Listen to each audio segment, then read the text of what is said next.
Hey everybody, welcome back to Chasing 80s Toys. I'm Scuba, and you know if I'm popping up, it must be time for another toy hunt. And you are correct! However, Ron and I had to cancel our trip up to Indianapolis. We were going to go to Kokomo Toys and several other shops around there, but there was a giant snowstorm. So we decided to go a more southerly route, and we headed into southern Ohio. We stopped by Route 68 Toy Mall in Xenia, Ohio, and then 2 doors down from it is Route 68, the toy store, completely different, which is fantastic as well. Then we stopped by a new shop near Dayton called Roma Collectibles. Had a great time, awesome finds, as you will see in a minute. And then Toy Fanatic, and eventually the toy department. So come on along, I hope you enjoy it.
view the haul.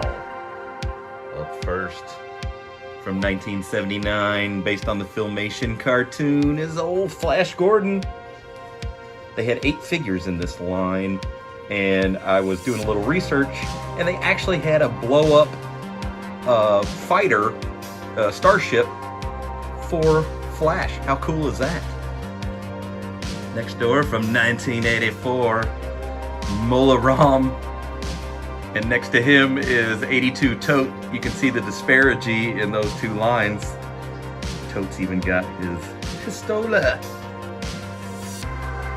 But you can see where Kenner no longer had the line, and LJN picked it up and made those figures ginormous. Mola Ram, of course, he needs his staff and his skull hat, but he does have Battle-matic action with a little switch in the back. Coming up next, yep, that's the Ultimate Warrior from the WWE Motu Origins crossover line. I missed him in the first wave, so he is one of my all-time favorite wrestlers from back in the day, so very cool to find him loose. And then up from 1992, that's a Chinese carded Major Blood. Check it out, they spelled heroes incorrectly. But this is a really neat figure. That's Dodger's gun. And the figure itself is kind of a mishmash. There's a version 2 head for Blood, but the chest is from General Flag.